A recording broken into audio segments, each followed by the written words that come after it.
pouquinho hoje. Deu. Bom, então o tema é o tripé da alfabetização. Eu quero dizer que esse trabalho ele já vem desde lá do doutorado, só que no doutorado eu não usava essa terminologia. Eu me dei conta que a gente trabalhou com os três pilares e eu comecei a dar esse apelido, e até foi a minha colega Gabriela Freitas, o Aleta, que disse: Ana, esse nome ele fica tão fácil de poder entender. E aí a gente começou a falar, comecei a trabalhar em algumas formações no Congresso de Alfabetização, e aí, ano passado eu publiquei um artigo numa revista lá de Portugal, que era uma homenagem à professora Maria da Graça, e usei o nome, então, tripé de alfabetização.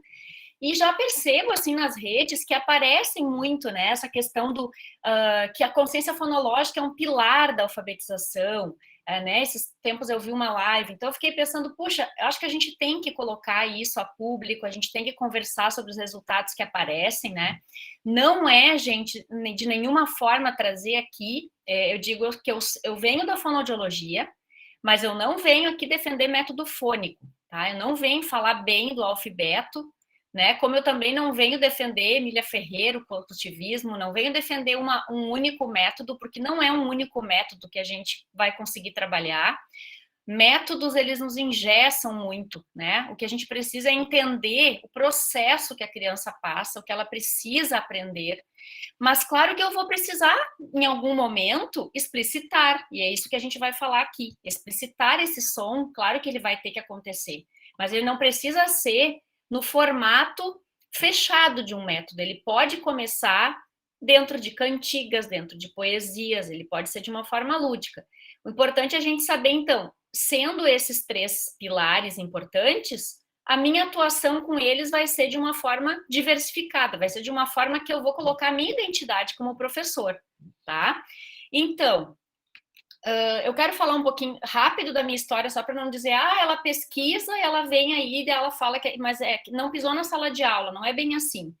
Bom, há tempo, né, que eu não entro em sala de aula, assim, para atuar, mas eu tive, nos anos 90, então fiquei até 2000 e pouco, eu fiquei 7 anos na escola pública, passei por vários bairros, até de Canoas, eu dei aula em escolas bem da periferia, eu fui dar aula na Parada 12, né, do Guajuviras, acho que quem é daí sabe o quanto Canoas é grande, o quanto a gente tem escolas, né, bem na periferia. Eu trabalhei em escolas no fundo do Mato Grande, né, que é a Gonçalves Dias, eu trabalhei em escolas mais do centro, claro. Fui sempre migrando porque eu precisava terminar a faculdade, então eu precisava ficar mudando para poder conciliar os horários, né? Nesse trabalho todo, eu lembro que em 96 eu entrei na escola e recebi uma primeira série, na época da primeira série, e eu tinha só aquele conhecimento do magistério, a gente trabalhava com sílabas na época, tinha cartilha na escola ainda, mas a gente tinha aquela chegada, era bem os anos 90, onde chegou, né, Emília Ferreira, com a questão do construtivismo, e eu estava na escola, eu cheguei, eu lembro que a supervisora disse: a gente aqui está começando o construtivismo, mas tu tem que se sentir segura e tu pode trabalhar da forma que tu achar que tu domina, mas aos poucos a gente vai trabalhando para que tu possa ir mudando, enfim. Bom, era muito difícil, eu acho que hoje muitos professores ainda enfrentam essa questão de trabalhar o construtivismo, mas ao mesmo tempo saber que tem outras coisas lá do tradicional, né, que são importantes, mas a gente vai falar um pouco disso também. O que é tradicional, o que é construtivismo? Será que não tem, a gente não pode trabalhar de uma forma mais conjunta, preservando, né, o que as crianças precisam saber? Então, foi trabalhando na escola, 2 anos que eu fiquei na alfabetização, e num deles eu estava fazendo a cadeira de linguística na faculdade, né, por causa da fono, e eu comecei a perceber que as crianças, a gente precisava mostrar mais a questão do som para que eles pudessem juntar, né, porque a gente trabalhava as vogais, então quem tem primeira série, primeiro ano, sabe que quando tu trabalha as vogais, as coisas fluem muito mais fácil, né? Oi, ei, a vogal tem o nome e o som, pelo menos em 5 delas é o mesmo, né? O nome e o som, então fica fácil. Mas quando chega na primeira consoante que a gente vai fazer a junção, aí vem, né, a dificuldade. Porque a gente trabalha o B com A e a criança fica B com A é BA, B com A é BA, né? E a gente fica, e aí, na época, eu fiquei pensando, mas como é que eu não posso trabalhar com o nome da letra, eu tenho que trabalhar com esse som. Então, foi uma coisa muito intuitiva na época. E comecei, isso lá em 96, tá? Eu comecei e pensei assim, quem sabe eu vou trazer um pouco daquele som que eu estou estudando lá na fonética. Eu tinha uma cadeira de linguística que tinha fonética, fonologia. E comecei a fazer desenho de boquinha no quadro, em cima do alfabeto. Eu não sou Renata Giardini, não sou quem criou o método fônico, tá? Mas isso foi uma ideia na época. Só que eu fiz algumas boquinhas, depois eu vi que não, eu não conseguia mais, porque era difícil, enfim.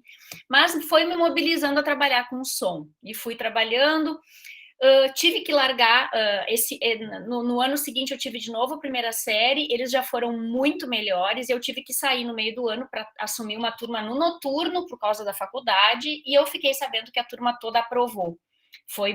Conseguiu em julho, né? Já tá valendo, enfim, conseguiu. Então, e aquilo ficou congelado por um tempo lá. E me formei em fonoaudiologia, fui trabalhar em Guaíba, então, na parte clínica escolar, e aí que eu conheci muito das professoras que estão aqui. E lá chegavam crianças com dificuldade de fala, mas também com dificuldades de leitura e escrita. E aí eu comecei a resgatar isso da questão do som, e eu já estava sabendo que na PUC já estava começando o estudo da consciência fonológica. Na PUC eles estavam fazendo o famoso teste com FIAS, estavam construindo. E a gente começou a estudar, e eu tentei já começar um estudo lá em Guaíba, então, com a proposta de consciência fonológica. A gente fez algumas palestras, algumas formações.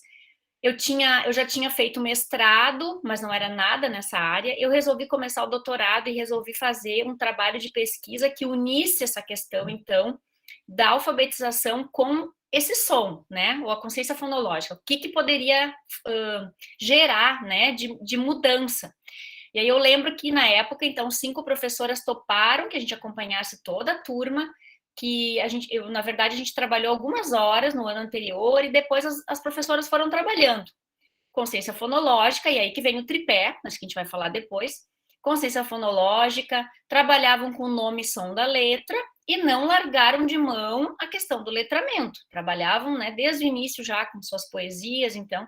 E aí foi um trabalho que no finalzinho eu vou mostrar para vocês os resultados. É melhor assim a gente passar também, entender um pouco o tripé, né, esses tópicos, para entender a pesquisa. Mas então foi a pesquisa de doutorado, final de 2008, metade de 2008, daí eu terminei. E desde então eu fiquei 10 anos em Guaíba. Em 2014 eu entrei na URGS, então, no curso de fonoaudiologia. Lá eu dou aula na parte de linguagem, e a parte de alfabetização eu trabalho mais na área da pesquisa e coordenando a extensão da letra, que está desde 2007 conosco, mas que só entrou para a URGS em 2016, né? Sempre nessa questão de formar professor, pensando em aliar a linguística, os conhecimentos de linguagem, com o que o professor já tem de bagagem. Então, não é anular nada, não é apagar, mas é unir o que a gente sente necessidade. E aí sempre a gente ouvia, né, o professor, eu sei que eu tenho que ser mais construtivista, mas eu vejo que eu preciso trabalhar o som, né? Só que às vezes o supervisor diz que isso não pode, que isso é tradicional. Bom, então, por que isso é tradicional, é considerado tradicional, mas por que é tão necessário, né? Então, a gente vai falar um pouco disso. Antes, eu só quero trazer um pouquinho do porquê que a gente está aqui, né? Que o que nos motiva a estudar a alfabetização é porque a gente sabe que há dificuldades dos alunos em aprender a ler e escrever, né? Tá tendo dificuldades, isso não é só por causa da pandemia, a gente já sente essa dificuldade antes. Às vezes dá a impressão de que usando a cartilha ia ser mais fácil. Acho que vocês já pensaram nisso algumas vezes, mas eu não estou defendendo cartilha, mas às vezes a gente pensa, por que não tem uma cartilha? Ou, mas como que eu faço isso? Por que um consegue, outro não consegue, né? Então, isso são perguntas que a gente sempre tem. Resgatar os nossos conhecimentos, né? Os conhecimentos dos alunos no ensino remoto. A gente sabe que agora no retorno eles estão precisando muito da nossa de voltar atrás em muitas coisas, crianças que alguns estão lendo, escrevendo, outros precisam entender ainda como que junta as letras, eles estão em tempos muito diferentes, né? compartilhar ideias e conhecimentos, porque não só eu aqui que vou falar, eu quero até que possam me interromper, a gente tenha que trocar mesmo, e sabendo que quem ama o que faz nunca para de estudar. Então eu sei que ninguém está aqui às 20 horas numa quinta de noite só por curiosidade. Vocês estão aqui porque querem estudar e a gente não para nunca, né? E eu, apesar de já ter feito doutorado e pós-doutorado, mas pós-doutorado foi aqui mesmo, né? Bem simples.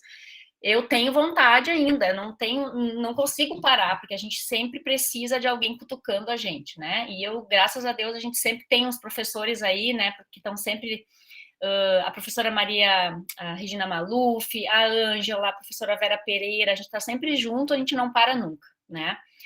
Bom, então estamos aí para isso. Eu quero dizer que a gente não vai encerrar hoje, porque a gente já vai conversar, enfim, mas que depois eu vou lançar para vocês aqui um formulário para quem quiser preencher, para quem quiser continuar seguindo, estudando, né, enfim, mas depois eu coloco ali para vocês. Um breve histórico, então, de por que acontece isso com a alfabetização, por que existe essa briga de métodos, né? Então, acho que vocês já devem ter ouvido em algumas formações, mas eu acho que tinha que trazer aqui. Mas que, então, até a década de 80, né, eu mesmo fui alfabetizada por cartilha em 82, né, nós tínhamos as cartilhas que traziam métodos diversificados. A gente tem cartilha desde a década de 50 até antes. Até se alguém tiver interesse, eu sei que na PUC tem um acervo das cartilhas muito interessante na biblioteca, porque a gente pode olhar, claro, quem é daqui, né? Mas não sei, de repente a gente até descobre em outros locais, mas a gente tem lá um acervo que tem, acho que uma primeira cartilha lá em 40, eu acho. Então, as cartilhas elas iam modificando de tempos em tempos. Cartilhas que trabalhavam as questões mais fônicas, outras que trabalhavam o nome de letra, outras que trabalhavam mais a sílaba, outras que trabalhavam com o texto, né? Já mais começavam pelo texto. Então, as cartilhas, elas meio que seguiam um roteiro e era, de uma certa forma, mais seguro para o professor, né? Mas entre as décadas de 80 e 90, então, o que antes também, isso surgiu já em outros países anteriormente, mas para nós aqui foi entre 80 e 90, mais pelos anos 90, surge então Emília Ferreiro e Ana Teberoski com a sua pesquisa, né, que vai falar da construção da escrita, que vai falar da psicogênese.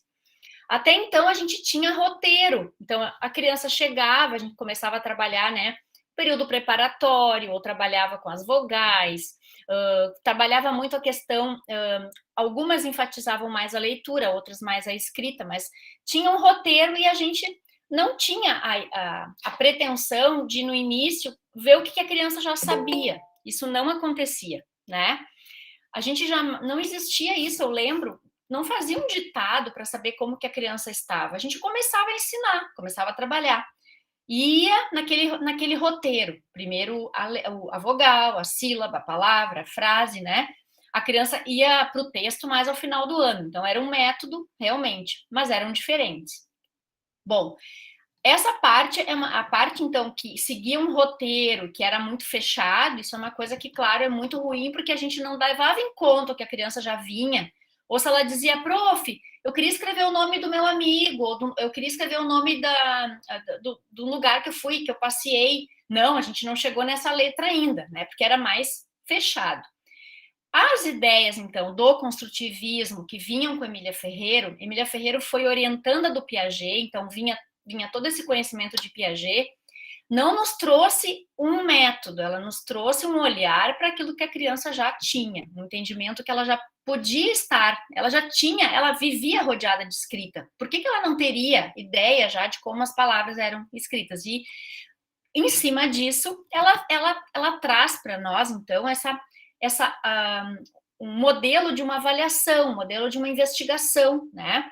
Ela faz, o estudo dela foi na Argentina, com crianças de classe, eu não lembro agora, mas não era de classe, nem de classe só baixa e nem alta, era de classe média, se não me engano, mas ela faz um estudo com um número grande de crianças, que ela pode sim trazer esse conhecimento e ele tem uma credibilidade, mas ela de forma nenhuma vem trazer para nós um método de ensino, ela vem trazer um olhar. E aí o que acontece, né? Como diz a professora Vera, né? Jogaram a água da banheira com a criança fora e foi tudo embora. Então, não podíamos mais usar cartilha, tínhamos que ver o que a criança sabia, tínhamos que construir a partir do que ela sabia, mas como fazer isso se a gente não tinha mais o roteiro? E a gente não tinha, então é o que a gente vai falar agora, qual é o conteúdo da alfabetização realmente, o que a gente precisa ir seguindo para que a criança vá lendo. Não adianta a gente só buscar o que ela tem de conhecimento, porque a criança vem da sua casa com a linguagem oral, a maioria já formada, mas algumas ainda em crescimento. A linguagem oral é aprendida naturalmente, mas a linguagem escrita e leitura não é aprendida naturalmente. Precisa de uma instrução, nem que seja de uma dica ou duas, né? Que B com A faz Bá. Ah, entendi. E ela começa, mas precisa que alguém diga. Ela não descobre sozinha. Esse primeiro indício, ela precisa de alguém que dê, nem que seja a mãe, a avó, a professora, mas alguém precisa dar esse indicativo, precisa. E a criança que tem mais dificuldade, que está num ambiente que não é tão letrado, que não tem uma família talvez que esteja imbuída, né, de leitura, de escrita, ela demora mais ainda, né? E é essa a nossa grande preocupação. Então, como que aconteceu isso nesse contexto? Chega toda uma revolução que foi importante. Por um lado, a gente começa a enxergar a criança como uma criança que traz uma bagagem, mas ao mesmo tempo a gente vai perdendo aquilo que a gente tinha, aquele roteiro, aquela estrutura, porque a gente não pode mais usar a cartilha. Então eu lembro que tinha, quando eu cheguei na escola, tinha cartilha na biblioteca ainda. Não sei se ainda tem em algumas escolas, mas era aquilo, né? Não, eu vou ter que pegar para dar uma olhada, né? Mas não, já não era mais o que se pedia para fazer. Você analisa, você avalia a criança, mas você deve trabalhar com ela em termos de projetos, você vai trabalhar com o que ela está precisando. Então, depois vem a Esther Grossi, que é daqui, né, do Rio Grande do Sul, e começa a fazer uma formação onde a gente trabalha em grupos, né, conforme os níveis que as crianças estavam. Mas sempre, então, por um lado, essa questão do consultivismo, e se falasse no outro lado, que seria o fônico, seria considerado tradicional, não, isso não dá. Então, ficava os dois polos, né? Um de cada lado, e a gente no meio, porque eu me sentia no meio também, com muita dificuldade, porque eu não podia usar aquilo, ao mesmo tempo eu tinha que aprender uma outra um outro olhar e que eu não tinha recebido no magistério, e eu acho que ninguém na época, na pedagogia também tinha, né, essa formação. Bom, e aí é que eu vou trazer um pouquinho do pêndulo, que eu quis trabalhar um pouquinho na minha tese, por isso que está aqui embaixo, porque, na verdade, a gente vive sempre num pêndulo, né, pessoal? Não é só na educação, a gente vive o pêndulo até mesmo na política, né? Ou tu é uma coisa, ou tu é outra, né? Ou tu é disso, ou tu é aquilo. E como isso é ruim, porque aí a gente não consegue enxergar coisas positivas de um, coisas negativas, coisas positivas de outro e coisas negativas. Então é o pêndulo, e que com a chegada do consultivismo a gente não podia mais pensar em som, não podia, porque isso era tradicional. Mas se a gente pensar, será que a gente não está confundindo o como ensinar com o que ensinar, né? Então a gente tinha, por um lado, tradicional, os métodos sintéticos, o fônico, a abelhinha, o uso da cartilha, e do outro lado, os globais, onde se partia do texto para a palavra, e muito a questão do uso social da escrita e da leitura, que eu acredito que hoje está muito presente, né, ainda, mas a gente tem que pensar que as coisas têm que ser equilibradas, né? A criança tem que saber o social, tem que estar motivada a querer aprender a ler, mas ela tem que saber ler e escrever também. Então a gente tem, por isso, esse tripé, né? A questão do equilíbrio, né, de tudo isso. Bom, o pêndulo, né? E o que está acontecendo hoje, se nós formos pensar? Tem aí uma proposta, né, do governo federal, mas eu não vou aqui, não estou aqui para fazer julgamento, e não, eu quero que a gente pense, né, que de novo o pêndulo ele tende a pender para o outro lado, porque ele, claro, ele tenta resgatar que a gente precisa sim ouvir a neurociência, que a gente precisa trabalhar com instrução fônica, né? Mas esquece de novo de ouvir a pedagogia, de ouvir tudo que a escola vem trabalhando, tanto que se a gente vai olhar para esses cursos de formação, eles têm uma teoria, uma questão teórica muito importante, muito embasada cientificamente, mas que por vezes peca, né, na realidade que a gente tem na escola hoje, né? A gente não consegue chegar numa turma e fazer explicitamente tudo que tu imagina e que os alunos eles ficam quietinhos te escutando, né? Não é bem assim. Então, de novo, o pêndulo, né? A gente, mas e por que não a gente, com este pêndulo, entender, né, que existe algo aí no meio, né, e que a gente pode várias coisas do construtivismo resgatar para o nosso ensino, mas que a gente não pode perder a questão do que tem que ser ensinado, né? Então aconteceu uma confusão entre o como e o que ensinar. Por quê? Se a gente pensar, isso eu tenho refletido bastante, quando um professor ele está na licenciatura, atuando em português, matemática, né, biologia, ele vai fazer uma graduação nesta área, né, biologia, para dar aula de ciências, ele faz uma graduação em matemática, para atuar em matemática. Tudo bem, né? Ele vai se graduar naquela área e, claro, que vai trabalhar os aspectos também da metodologia de ensino, isso tudo. Mas o professor alfabetizador, qual é o conteúdo, né? O professor alfabetizador, ele trabalha com o ensino da língua escrita, e trabalha com a leitura, e trabalha com uma outra modalidade de linguagem. E aí é que está a questão, né? A gente tem coisas, sim, importantes a desenvolver com as crianças, e que, às vezes, isso ficou numa confusão de metodologia. E, na verdade, não, a gente precisa trabalhar com o que são letras, o que elas representam.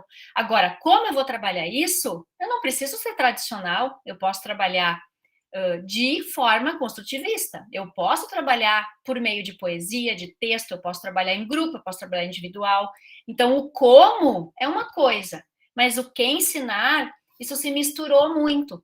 E acabou se jogando tudo fora e se partiu para algo, então, muito construtivista, mas que não se tinha um conteúdo, né? Algo firme e forte para trabalhar com a criança. Então, é isso que eu trago no resgate e defendi bastante na tese, e essa tese é de 2008, mas para mim ela está presente ainda. Claro que tem muita coisa aí que eu faria diferente, mas ainda é isso, gente. A gente precisa, o como tu vai trabalhar com a criança faz toda a diferença, mas o que tu trabalha com a criança faz também muita diferença. Então a gente precisa saber as questões importantes desse processo. Como é que ela entende o nosso princípio alfabético? Como que é isso? Não é só olhando para as letras, né, por aí. Ela precisa entender esse sistema, né? Ela precisa refletir sobre a sua fala, sobre a sua linguagem, né? E isso a gente também, então, isso é a consciência fonológica. Então, isso seria, né, o tripé que a gente vai entrar em seguida. Então, eu trago aqui duas reflexões, que é, o que a gente, então, ensina? Quando eu digo que ensina, não é só ensinar, mas é o ensino-aprendizagem, é, na verdade, aquilo que a gente trabalha. Quais são os conteúdos para alfabetizar, né? E como que a criança aprende a ler e escrever? Então, a gente precisa entender de neurociência, sim. A gente tem que entender que no cérebro da criança tem um lugarzinho ali que vai ser o lugar específico para ela começar a registrar as letras e os símbolos que representam. A gente tem que entender que ela não consegue aprender uma palavra por inteiro. Ela precisa saber som a som para depois ela olhar para uma palavra por inteiro e fazer a leitura mais por via lexical. A gente tem que entender o que a neurociência traz. A gente também tem que entender o que a linguística traz de estudo sobre a nossa língua. Por que o M vem antes de P e B, né? Isso tem a ver com linguística. Então, por que a gente ensina isso? Tem um fundamento. A gente tem que entender também do emocional do nosso aluno, claro. Então, a psicologia, as questões todas de como é que a criança vai aprender melhor sendo uma criança que tem algum transtorno. Então, todos são conteúdos importantes. Não é só a gente motivar, não é só a gente dizer que é importante, que é social. A gente tem que, além disso, uma vez um professor me falou, eu fiquei muito brava com ele, mas depois eu entendi. Ele disse assim, professor nenhum só estimula a criança a ler, ele precisa ensinar a ler, porque senão a criança não se... Quando ela vê que ela não consegue, ela começa a largar os livros e não quer mais. Só as gravuras não é suficiente, né? Então, além de estimular, a gente também trabalha com o ensinar, quer dizer, é dar aquele empurrão. Como é que tu faz? Como é que tu, o que são essas letras? Elas servem para quê? Como elas se organizam, né? E o que elas têm a ver com a nossa fala? E tem muito a ver, né? E o como ensinar, bom, o como ensinar, acho que vocês até me falam, me mostram muito mais do que eu, que a gente vai evoluindo a cada dia na nossa sala de aula, né? Às vezes eu vejo que eu preciso que um aluno fique em dupla com o outro, que um ajude o outro, às vezes eu vejo que eles precisam ficar em grupos, às vezes eu preciso que eles fiquem um momento mais em silêncio para que a gente possa conversar e eu possa explicar determinado assunto. Então, o como vai ser de acordo com aquela turma, com aquele aluno que eu tenho. E isso é uma coisa que, sim, a pedagogia vai nos ajudar muito e que a gente não pode perder o foco. Mas a gente precisa juntar esses dois retângulos aqui. A gente não pode estar em um só, né? A gente tem que, principalmente quando a gente fala de leitura e escrita, né? Tem que ter, sim, um conteúdo, mas um conteúdo que pode ser dado de uma forma muito leve, de uma forma muito lúdica, mas que ele tem embasamento, sim, e que ele vai fazer vai dar o fundamento para a criança para o resto da sua vida escolar, né? Bom, e aí a gente traz o famoso tripé, né? Então, é um tripé que está em construção ainda, claro que eu não quero cortar nenhum deles, eu quero que esses pezinhos eles sejam mais solidificados, inclusive, mas o que eu quero dizer é que esses três assuntos, esses três pilares, eles têm que estar equilibrados, isso que é o mais importante, tá? Eu não posso só trabalhar com ciência fonológica, eu não posso só trabalhar com as letras, com o princípio alfabético, e eu não posso só trabalhar em cima do letramento, tá? Então, se a gente vê hoje, né, as disciplinas na área da alfabetização, elas todas trazem alfabetização e letramento. Muito bom que isso seja equilibrado, né? Jamais a gente pode dar mais valor a um deles, porque a gente, na verdade, é algo que está muito entrelaçado. A própria Magda Soares diz, né? Alfabetização e letramento são conceitos diferentes, mas que precisam estar juntos ao mesmo tempo, porque eu não consigo fazer com que a criança esteja letrada, esteja no mundo das letras sem que ela domine o código. Mas não adianta só dominar o código e não saber para que utilizar, não saber se virar num mundo de letras, né? Então tem que estar tudo muito junto. Mas assim, a gente às vezes tem tendências a dar mais valor a um ou ao outro. E é isso que a gente tem que cuidar, porque a gente precisa equilibrar muito isso, né? Mas eu não quero dizer que a gente vai ter que todos os dias na sala de aula ter que trabalhar com tudo isso. Às vezes a gente vai dar mais ênfase a alguma coisa, às vezes mais a outra. Mas a gente tem que estar sempre, e vocês vão ver que não tem como separar também, porque no momento que eu falo de consciência fonológica, eu estou fazendo a ligação com as letras e daí eu estou no princípio alfabético. E se eu estou trabalhando uma poesia, uma musiquinha, qualquer coisa, eu estou no letramento. Então eu estou trabalhando e vocês já fazem isso mesmo até sem perceber, né? É mais para a gente deixar isso bem didático, né? Que realmente e mostrar a importância de cada um dos pés, tá? Então, eu vou começar falando um pouco da consciência fonológica, que não que seja o primeiro, mas eu gosto de começar por ela, porque ela vai resgatar a linguagem que a criança já chega na escola, e isso ela já chega com uma bagagem bem grande, ou às vezes com dificuldade, mas que a gente, como alfabetizador, se sabe trabalhar com a consciência fonológica, do mínimo jeito que seja, a gente às vezes ajuda a criança a melhorar na própria fala. Isso a gente tem prova de criança que estava em atendimento com a fono, que começou a ler e melhorou a sua própria fala, porque começou a se dar conta das diferenças, né? Às vezes estava falando o L no lugar do R, falava, por exemplo, calo, né, de carro, não, desculpe, outra palavra, balata em vez de barata, mas aprendeu a escrever o R perfeitamente, não errava na escrita. Então, porque a sua consciência estava trabalhada, né? Então, às vezes, a gente pode ser alguém que ajuda muito o aluno, tá?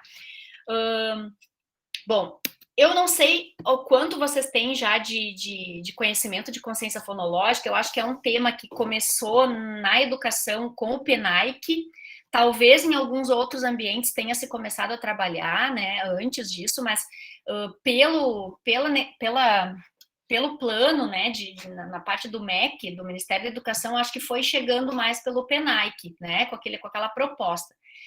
Mas que também na época, né, tudo que vem de cima para baixo, que vem imposto, não acontece, nunca acontece do jeito que deveria ser. Acho que sempre a gente tem que conversar, a gente tem que entender o porquê que aquilo é importante, não só, olha os slides, acompanha os slides, aplica na tua turma, preencha a planilha e é isso. Não, a gente tem que entender o que é isso, por que eu tenho que trabalhar isso, né? Então, a consciência fonológica ela é um tema veio lá pela fonoaudiologia, veio pela linguística, mas é essencial na educação, né? Então, é um lugar que as coisas se uniram, né? A gente se uniu muito, né, a fonoaudiologia porque, na verdade, os fonoaudiólogos começaram a perceber essa dificuldade, né, das crianças e começaram a fazer essa parceria com a escola. Isso começou até de baixo para cima, muitas vezes, né? Não precisou que... Em muitos locais começou com algum trabalho até da fono, né? Ou talvez algum outro trabalho com psicopedagogo, né? Mas foi algo que a gente começou a ver que fazia parte, que precisava, né? Provavelmente, muitos professores já usam consciência fonológica sem saber, porque no momento que tu trabalha com rima, tu tá trabalhando consciência fonológica. Mas aqui eu quero falar um pouquinho para organizar isso. O que é a consciência fonológica, que níveis a gente tem, como que a criança aprende, ela já vem de casa, ela aprende na escola, né? Como que é isso?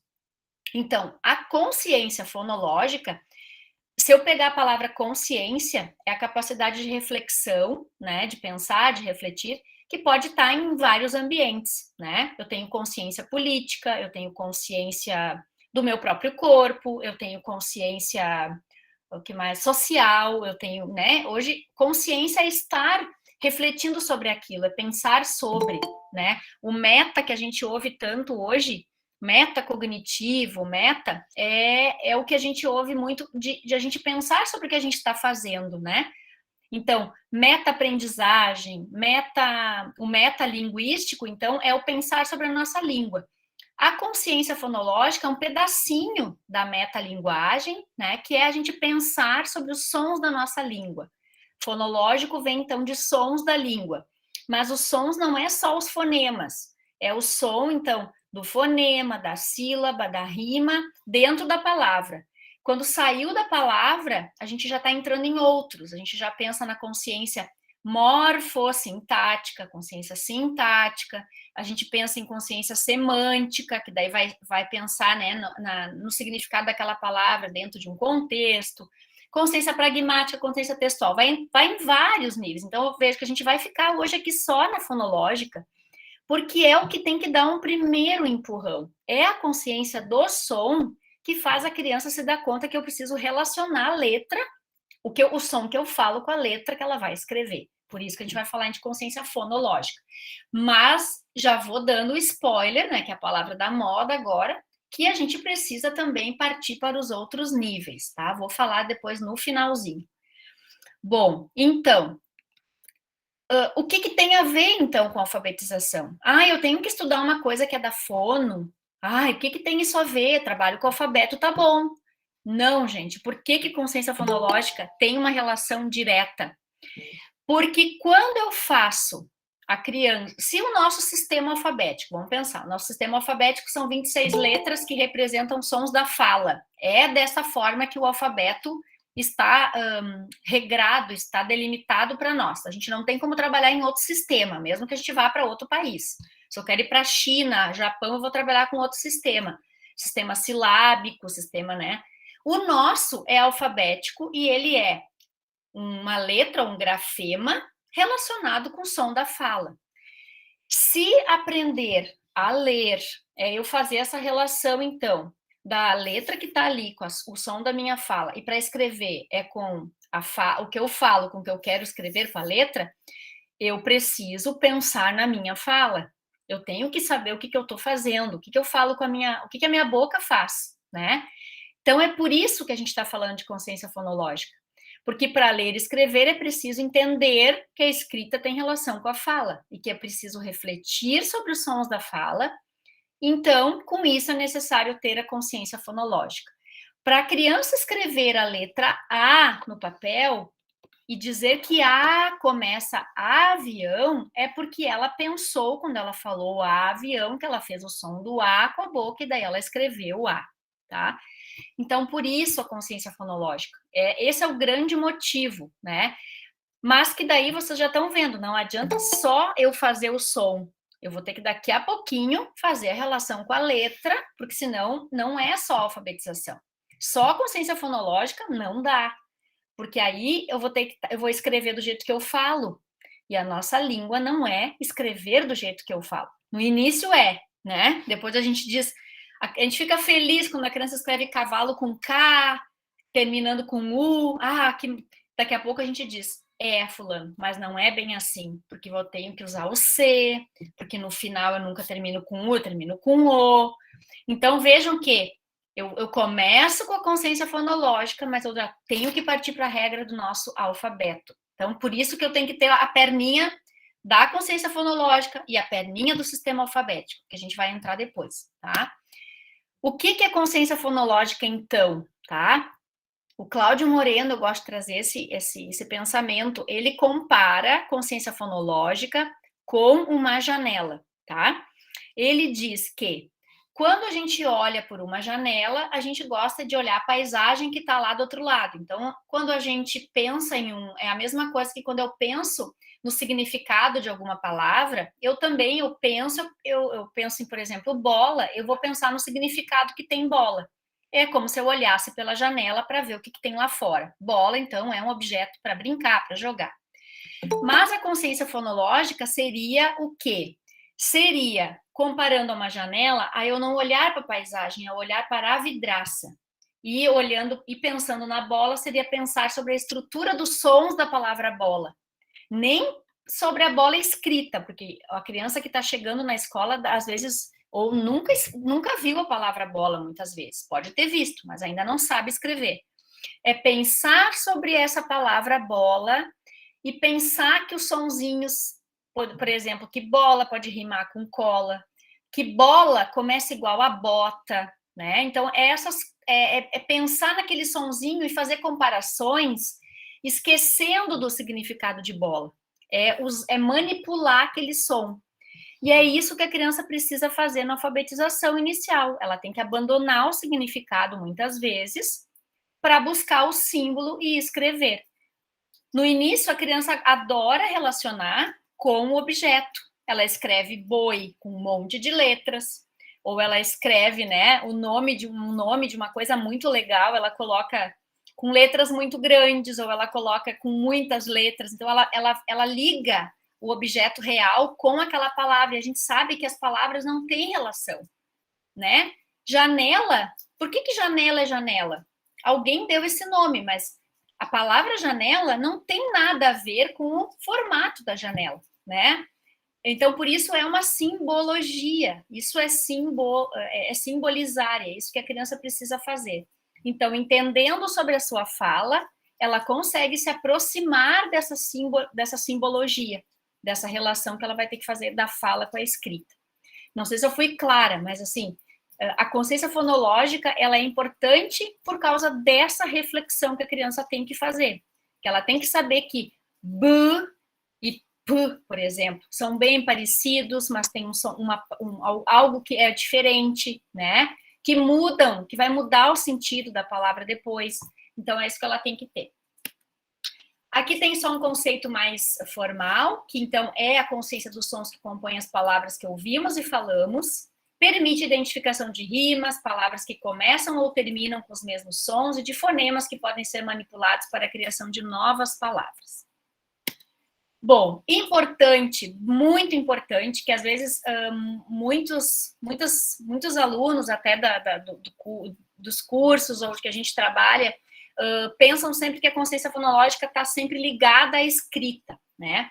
Claro que ela tem relação, mas a gente pode trabalhar com consciência fonológica, deve trabalhar de forma oral. A gente não precisa ainda se prender à escrita. A criança pode desenvolver isso desde a educação infantil.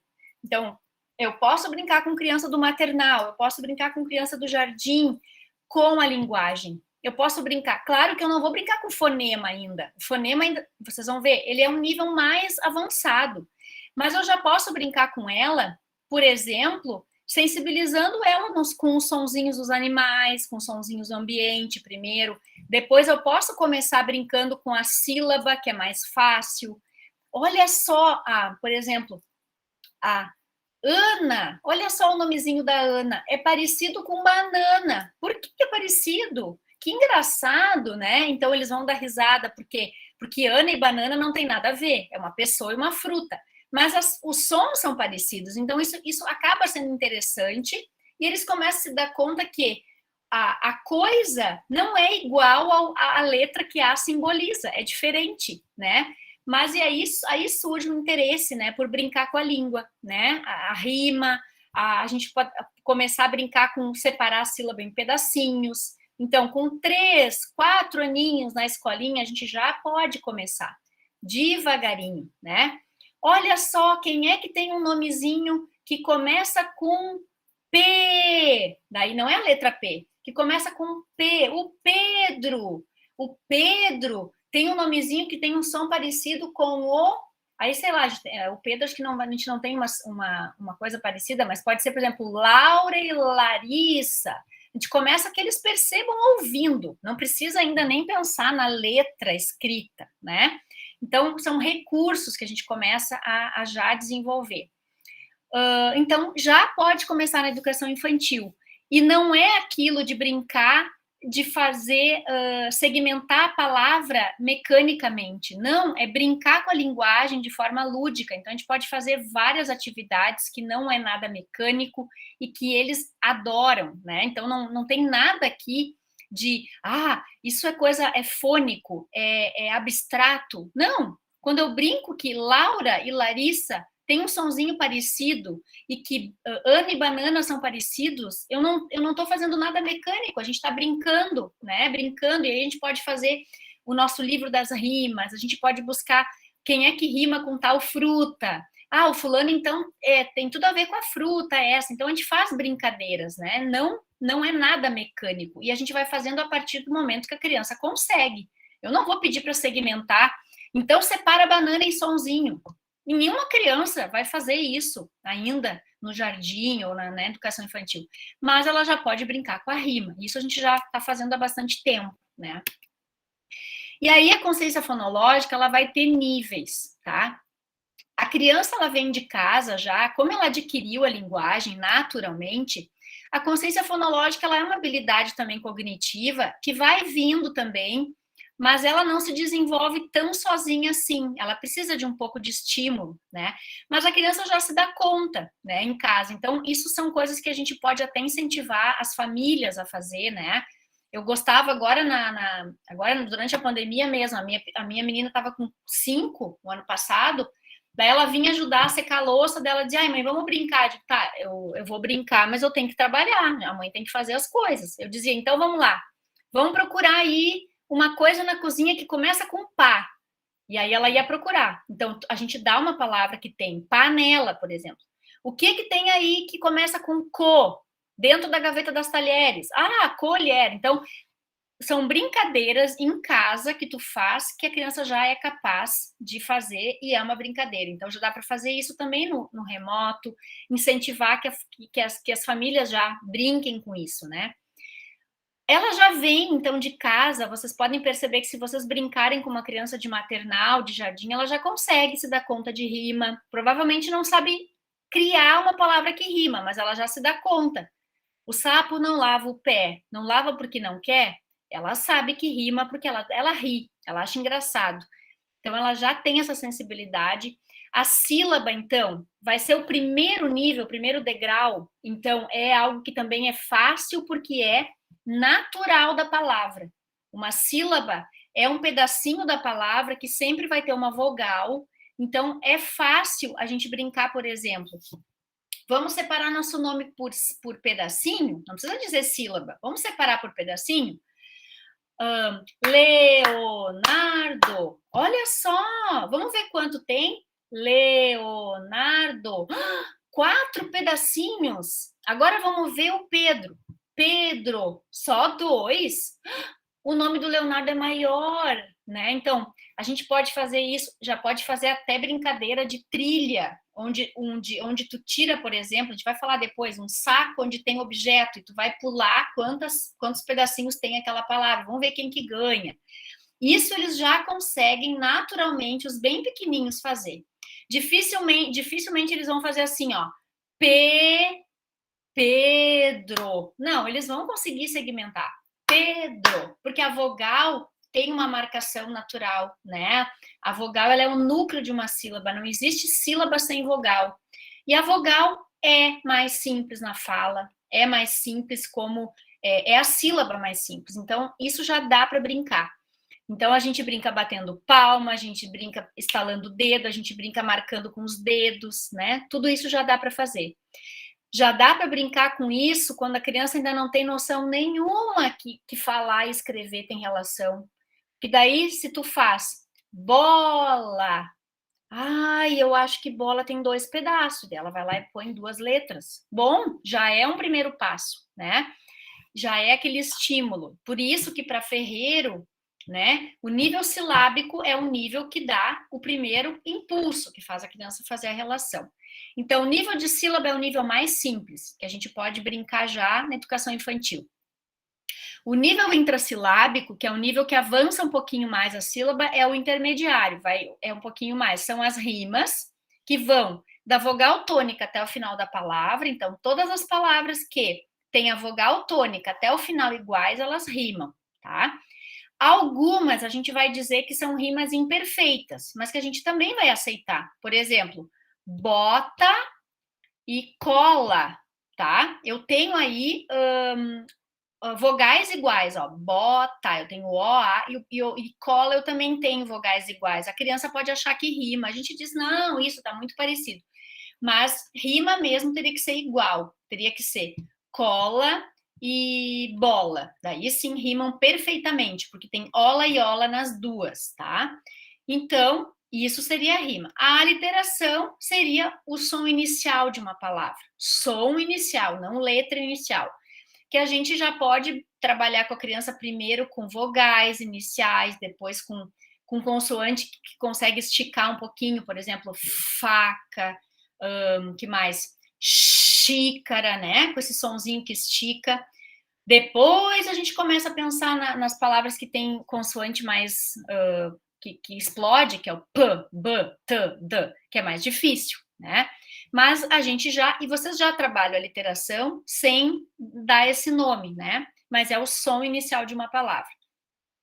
E depois vem o nível do fonema, que daí sim são os sonzinhos de cada palavra, mas que quando a gente trabalha a literação, que é o som inicial, a gente também está no nível do fonema, porque a gente está falando do fonema inicial.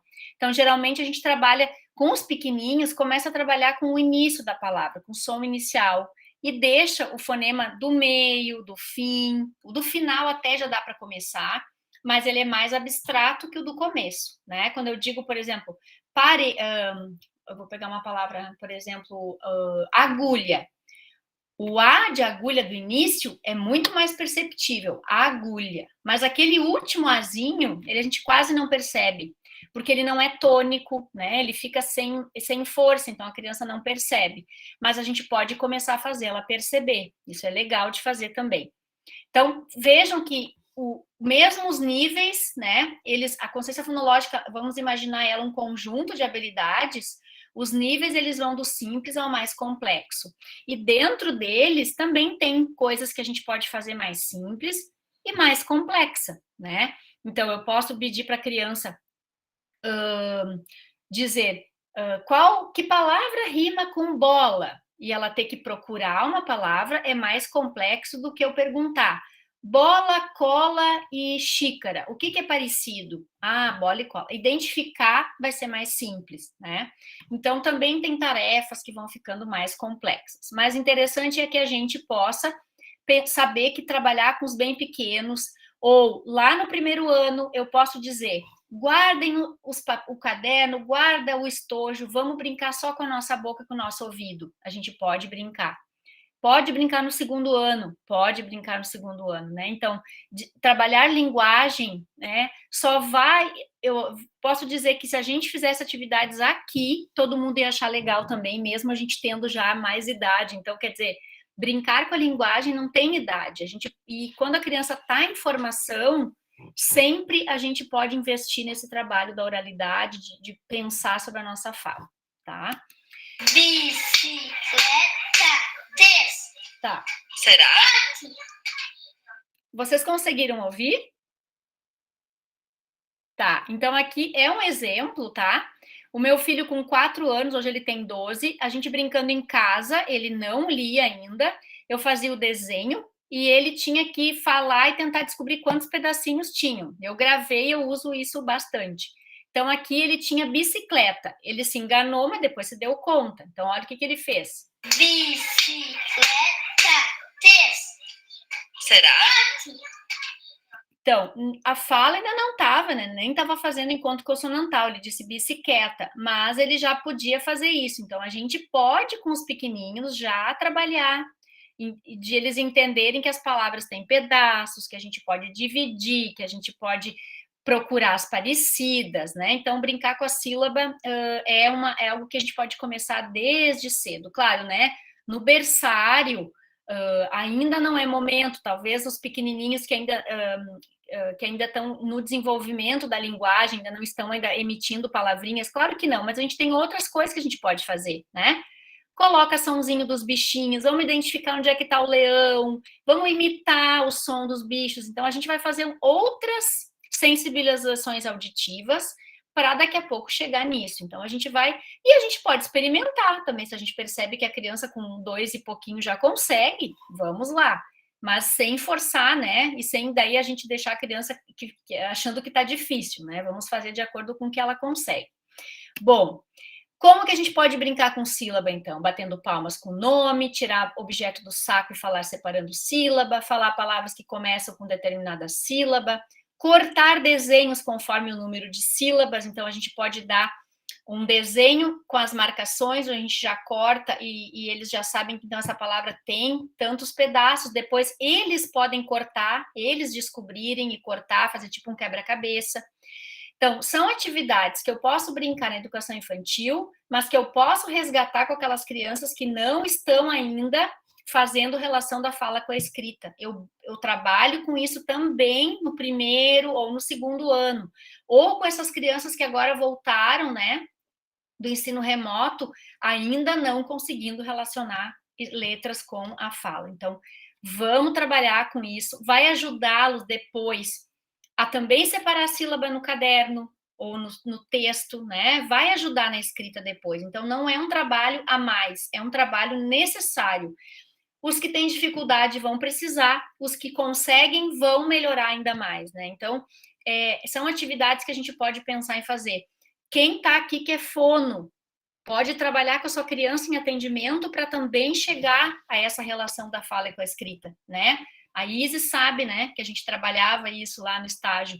Então, Júlia também, né? Então, são coisas muito parecidas, em comum, mas que a gente tem que trabalhar. A diferença é que lá no consultório a gente está individual, no atendimento da psicopedagogia, às vezes está individual, às vezes em dupla, e a gente na escola está com um grupo maior. Mas esse é um trabalho que dá para fazer na rodinha, não precisa ser nas classes um atrás do outro. Pode ser uma rodinha, uma meia-lua, sentado no chão, né? Pode ser o momento da apresentação da manhã. Quem é que chegou? Vamos se apresentar batendo palma, né? Então, são ideias que a gente já pode ir desenvolvendo. O intrassilábico, então, vai ser a rima e a literação. Eu já falei que a rima, então, é da vogal tônica até o final e a literação é o primeiro som. Ideias que a gente tem. Bom, rima, nem preciso falar o que a gente tem de diversidade hoje nas redes sociais, na internet. Então, a gente pode fazer o livro de rimas, que é pegar o nome das crianças e relacionar com alguma coisa. Se não dá para fazer com o nome, podem fazer com apelido, com sobrenome, né? Produzir rimas com a mesma palavra, com a palavra e explorar até que termina. Rimas com verbos, então eu faço andando, eles têm que falar um outro verbo que termine com ando. com endo, com indo, então a gente já vai trabalhando com a terminação verbal, que depois, mais tarde, eles vão usar. As canções que a gente tem, então aqui tem o sapo, né? Eu nem vou colocar porque vocês já conhecem, mas se a gente entrar no site no YouTube do Palavra Cantada, da Galinha Pintadinha, tem vários que a gente vai encontrar várias musiquinhas que trabalham com rima, fora as poesias também. Aqui que a gente tem sugestão de literatura, né? Rimas de Ninar, da Tatiana Belink, o Não Confunda, da Eva Furnari, o Rima ou Combina, da Marta Lagarta, e tem outros mais, que são só sugestões. Do Palavra Cantada, a gente tem a música do Pomar, que eu não sei se vocês conhecem, mas que vai trabalhar com as frutas e com o nome da árvore. Então, as crianças vão vendo, além de saber, aprender o nome da árvore, elas vão vendo que geralmente as árvores elas rimam, né? A goiabeira, a macieira, a bananeira, né? Então é uma musiquinha que a gente tem disponível aí no YouTube. Vou ver se vocês. Deixa eu voltar aqui, se vocês estão ouvindo.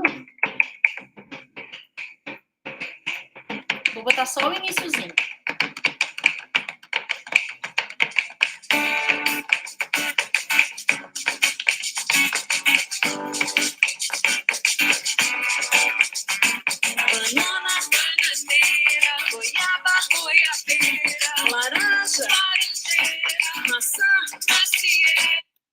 Bom, lá no YouTube está completo, né? Então, legal disso também, tanto com os pequenininhos, com os que estão começando, eles olharem depois, até olharem a forma escrita e verem a semelhança. Eles vão começando a ver, puxa, mas eu falo igual e está escrito igual. Então, é uma forma também de eles irem percebendo. E isso aqui é consciência fonológica? É trabalhar com as letras, acaba sendo, e é letramento, porque eu estou dentro, né, de algo construído de uma produção que é puramente cultural, né? Então a gente está também imerso num letramento. Então eu estou trabalhando com som, mas eu estou ao mesmo tempo trabalhando com a estrutura de um texto. De forma nenhuma eu estou enfatizando um método fônico aqui, né? Eu estou trabalhando nas duas vertentes, mais ainda a questão da letra depois. Com a literação, a gente trabalha com um som inicial, então eu já falei ali antes que o ideal é a gente começar, né, com som de vogais, então a gente pode brincar assim, estou pensando num super-herói que começa com S. É o super-homem. Estou pensando num inseto que começa com A, que dói muito quando pica, que fabrica o mel, então a gente vai dando dicas, então, ó, trabalhando com som.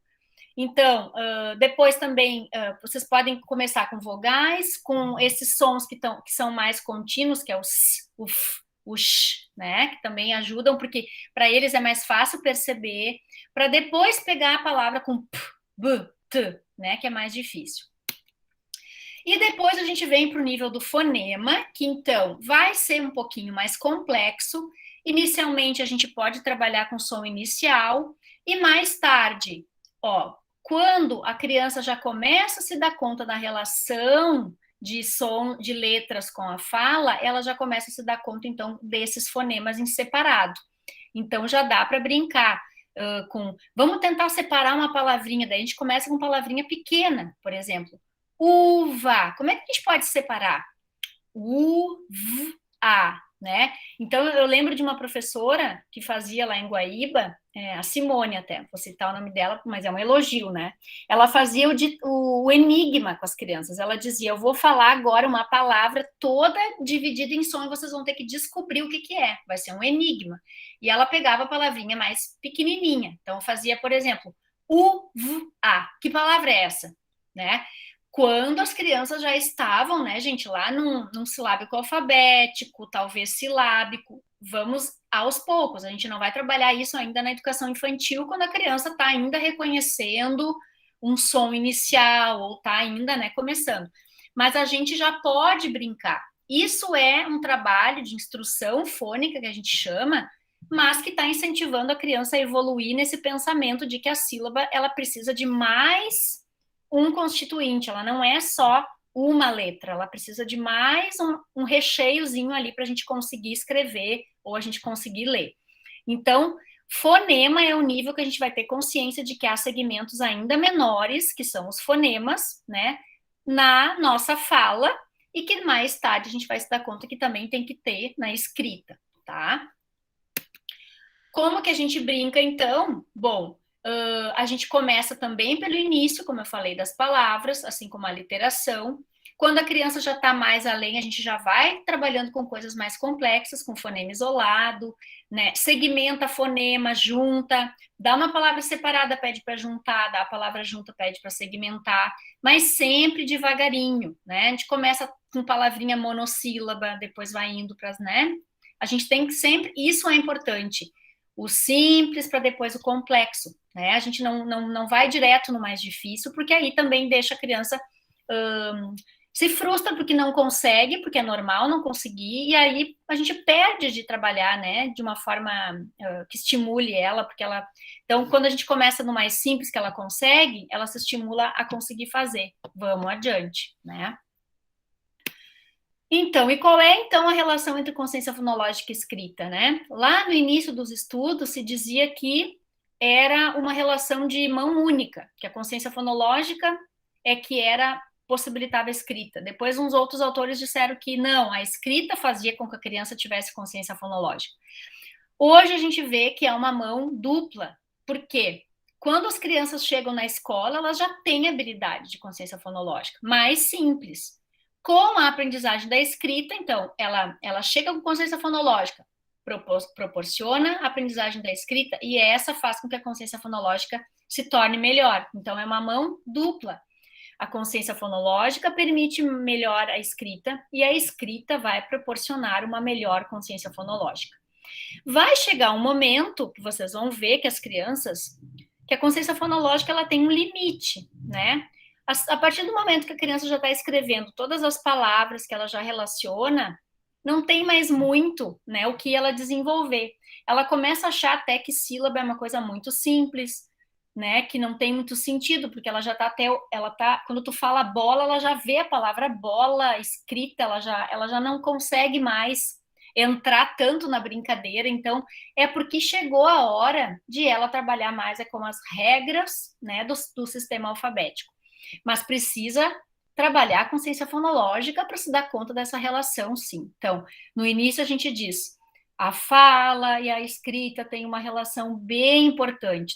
Daqui a pouquinho a gente está dizendo, não é bem assim, né? Porque a gente tem uma palavra que é com essa letra, outra palavra. Então, isso tem a ver agora com o sistema alfabético. E aí, a gente precisa da outra perna do banco. Porque se eu ficar só na consciência fonológica, eu vou ficar escrevendo a vida toda como eu falo. E a gente sabe que não é assim, né? E aí tem todo aquele dilema, eu digo que está errado. Claro que no início a gente vai ficar muito feliz quando a criança escreve, sei lá, o carro com K, com um R só. A gente fica felicíssimo. Se ela colocar carro, né, com 4 letras, tá bom. Mas a gente vai devagarinho dizendo, olha, tem umas regrinhas no nosso alfabeto, né, que a gente pode, que a escrita fica um pouco diferente, a gente vai devagarinho fazendo isso, e por isso também que a gente não deve esperar tanto, porque se a criança está lá no 3º ano e aí ela vai descobrir essas regras, vai ser muito mais difícil ela memorizar, ela entender. Então a gente já pode, quando a gente percebe que a criança no 1º ano já está num nível alfabético, se eu for falar em ferreiro, né? Eu já começo a trabalhar com as regrinhas. Olha, mas na frente, quando eu quero fazer o R forte e ela tá e tem vogais ao entorno, eu preciso usar 2 R, senão vai ficar estranho, não vai ficar carro, vai ficar caro, né? Regras onde o contexto nos explica, nos dá resposta. Eu não começo trabalhando com C cedilha, com 2 S. Isso, claro que eu vou, mas mais devagar. Mas eu já posso começar com a regra do C e do G, né? Daqui a pouco ela quer escrever, ela aprende que casa, ela acha que sempre é com K. E a gente diz, olha, o K é uma letra que vem de origem de outra língua, geralmente vai aparecer em palavra do inglês, palavra de amiguinhos de outra origem, que não é do português, nome próprio, mas nas palavras usuais a gente não usa o K aparece muito pouco. Então, a gente já começa, né, a trabalhar com essas regras. Para isso, então, é o princípio alfabético, a gente não vai chamar de código alfabético, porque um código, assim como diz o Arthur Moraes, o código prevê que um símbolo tem a ver com outro símbolo e pronto. Ele é um código, ele representa aquilo e pronto. O nosso princípio alfabético, ele é um princípio, porque ele vai seguir regras e que vão mudar dependendo do contexto. Então, não é um código, é um princípio, ou um sistema de notação, como ele também chama, tá? Então, eu sempre trago esse esqueminha, né, que eu até trabalho na disciplina, tanto da pedagogia como da fono agora, que é as letras no lado esquerdo e no lado direito os sons que elas representam, tá? Claro que a gente não vai trabalhar com isso aqui agora, porque isso aqui daria só, não sei, mas daria só um curso só em cima disso aqui, para a gente trabalhar, para a gente pensar junto, né? Mas vejam que a gente precisa fazer. Claro que a gente não vai chegar numa turma de primeiro ano e entregar isso, fazer isso, explorar isso dessa forma. Não. Mas, quando eu coloco o A do meu alfabeto lá na parede, que todo mundo aqui gosta de usar, e eu acho que é importante ter o A, né, o nosso alfabeto, a gente não vai só representar esse A com A de abelha, por exemplo. A gente já representa com o A também. Mesmo sendo nasal, esse sonzinho aparece muito, porque depois chega o momento deles escreverem anjo, e eles, com que letra é? E botam com E, porque o A não dá. Então, a gente precisa dizer que trabalhar isso com eles, e é isso que é o princípio alfabético, que é o que eu gosto de trabalhar nesse pé, é dizer que as letras têm nome, mas elas têm um som, e esse som relacionado a fonema é isso que faz a gente ler e escrever, é isso que faz a gente juntar na hora da leitura, é isso que nos dá o som da palavra, não vai ser o nome. O nome nos dá algum indício, né? O B nos dá uma dica, o D, o C nos dá uma dica meio a meio, porque a gente vai ter o C que é S e é C, né? Algumas nos dão as vogais, mas algumas nos enganam muito. Por exemplo, o H é um deles, que tem o nome H, mas que na hora de escrever eu não vou usar esse nome. Por isso que tem criança que escreve H, gato com H, porque ela vai usar o nome da letra. Então, eu brincava com os meus lá na escola, sempre falava para eles, as letras têm nome, eu brincava como se fosse nome e sobrenome, né? Ou o nome e um apelido. Ela tem o seu nome, mas ela tem o sonzinho. E é esse som que a gente tem que usar na hora de ler e escrever. E aí a gente brincava. Vocês dizem, mas como é que eu faço isso, né? Eu até posso começar pelas vogais, mesmo não tendo um método fônico, eu posso começar trabalhando com as vogais, porque eles vão ter segurança de entender que aquele som e aquela letra, eles têm uma proximidade, e aí eles vão começando a juntar vogais, eles veem que eles podem formar palavras que têm sentido, né? Oi, é uma palavra que usa.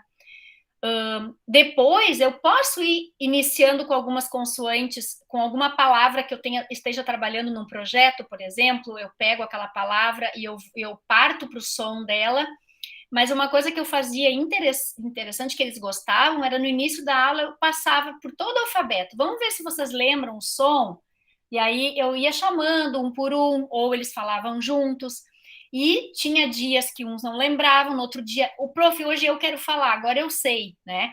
Então a gente trabalhava isso, às vezes não dava, às vezes dava, mas a gente passava pelo alfabeto. Então eu explicitava com eles o nome e o som.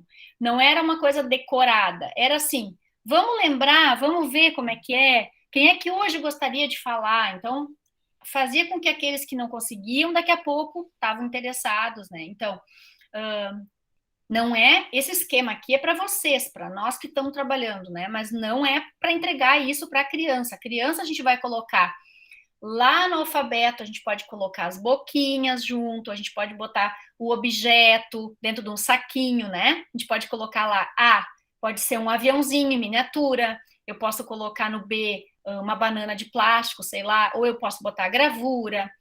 Posso botar boquinha também, mas eu vou então ajudar a criança a chegar no som que representa. Isso que é o importante. Então aqui a gente tem as 26 letras com os seus sons, os seus fonemas em barra, com um exemplo de palavra. Depois, esse material aqui, tá? Eu vou combinar com vocês que eu posso enviar, sem problema nenhum. Eu vou combinar em seguida com vocês, eu vou colocar aqui um formulário para vocês preencherem. Por exemplo, assim, não é um formulário de presença, até porque a gente não vai ter certificado, tá? Isso aqui é uma live só. Mas é um formulário para vocês preencherem com nome e e-mail para quem quer material. Então, isso aqui, por exemplo, eu vou mostrar agora as boquinhas, eu posso mandar artigo. E também quero perguntar no final se vocês têm desejo de seguir estudando, seguir fazendo algo até para a gente ajudar aí a ciência, né? A mostrar que a gente trabalhando com isso as coisas dão certo, mas depois eu vou colocar o formulário para vocês. Bom, partindo aqui, eu gosto de trabalhar com o alfabeto das boquinhas. Isso não é o método das boquinhas, tá? Diz que a Renata Giardini é uma fonoaudióloga que criou o método das boquinhas, mas é um método fechado de trabalho de alfabetização e de fala. Aqui é o alfabeto com as boquinhas. A gente criou ele em 2007, por aí, numa disciplina, a gente colocou dentro de um material, a nossa turma do doutorado, porque na época só existiam boquinhas por foto, né? Tinha muito na internet boquinha de foto, e a gente percebia que na escola era melhor que o professor tivesse de uma forma preto e branca, para ser mais fácil de xerocar, até de usar o mimeógrafo, de fazer a criança pintar, de trabalhar com aquilo, não em foto, porque foto era difícil de fazer xerox na época, imprimir colorido muito menos. Então a gente resolveu criar as boquinhas no livro, no livro Consciência dos Sons da Língua, tá? Mas que vocês não precisam comprar o livro para ter as boquinhas, eu depois posso mandar. Eu vou mostrar aqui eles. Eu já mostrei em várias formações em PowerPoint, mas depois eu envio em Word para vocês poderem usar para fazer joguinho, para colocar no alfabeto ampliado, né? Então é como vocês desejarem. A gente trabalha então com a criança, não precisa a gente colocar símbolo, aqui está o símbolo fonético do lado, mas a gente não precisa colocar. A gente vai usar a boquinha, vai usar palavra, vai usar objeto, desenho, mas não precisa colocar o símbolo. O símbolo é para gente, para vocês saberem, tá? Que esse é o A, representado com A.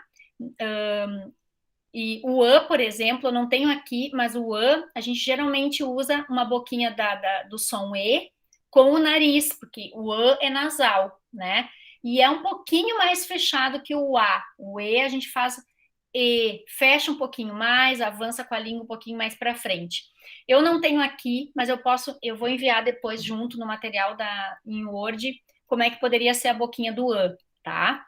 Então, E de Emília e elefante, mas eu não posso esquecer do E, que é mais aberto, de égua e ela. Então, quando eu trabalho com a vogal E, eu coloco E e E. Isso é importante, tá? O I, só tem o I mesmo, de igreja, I. O de ovelha, mas eu tenho O de óculos e amora. E vejam que o símbolo não é, um é com acento, o outro não, porque nem sempre o O aberto vai ter acento, tá? Acento gráfico.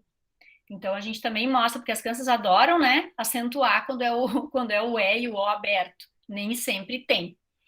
Eles vão ser sempre tônicos, mas não vão ter acento gráfico, tá? U de uva, que é só U mesmo, e depois entro com as consoantes. Aqui não está na ordem do alfabeto, está na ordem de proximidade do som, mas que dá para a gente fazer também isso depois, essa combinação. Eu vou ter o som do P, que é P, pertinho do B de bola. Por quê?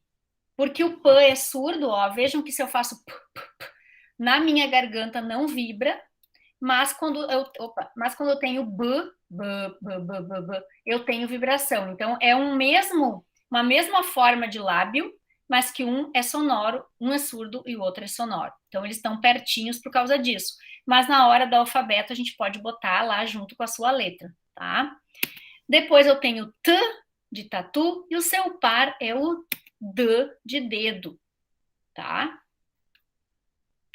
Eu tenho F de foca, e eu tenho o seu par, então veja o dente lá, claro que a gente não morde o lábio, né, mas eu tenho que exagerar um pouquinho para mostrar como é, e sai uns pontinhos, porque é um som que continua, e depois o par é o V de vaca, que é sonoro.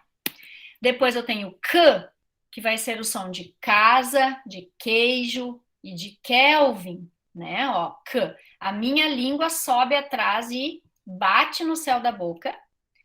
E é o par do G, que é do gato e do Guilherme. Então, por exemplo, se eu coloco lá a letra C do meu alfabeto, eu posso colocar a boquinha. Opa, desculpe. Eu boto a boquinha do K e também vou botar a boquinha do S, que vai aparecer depois, tá?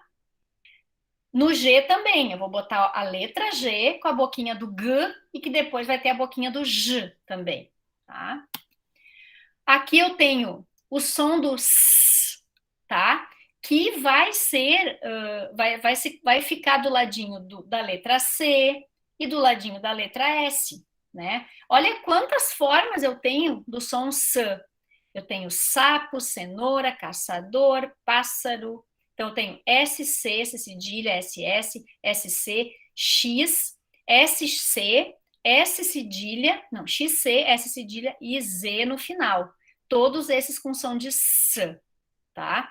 Então, eu vou colocar, o que interessa aqui é, a boquinha do S ficaria do lado do C e do lado do S, para representar que eu também faço o som do S.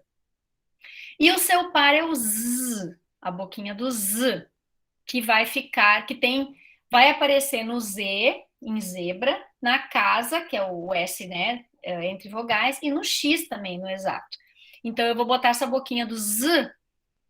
Desculpe, a boquinha do S, ela pode ir no C, no S e no X com som de S, né? E essa boquinha do Z vai do lado do Z e vai do lado do S e vai do lado do X, por exemplo, que também vai ser representado. Claro que é essa a questão de falar dos sons do X, a gente vai devagar, né? A gente não vai chegar já nos primeiros, né? Nas primeiras semanas, vai dizer que o X tem 4 sons e já vai começar a trabalhar. A gente vai ver que nas palavras com X, a maioria é com som de X, que tem uma minoria que é com som de Z, com som de S. Então, a gente também pensa nisso. A maioria das palavras vão ter som de X. Eu vou primeiro trabalhar com essa maioria para depois ir dando informações. Mas as crianças adoram saber essas regras, essas coisas que tem de mistério na língua, né? Depois eu vou ter o som do X, de X e CH, que é o da xícara, da chácara.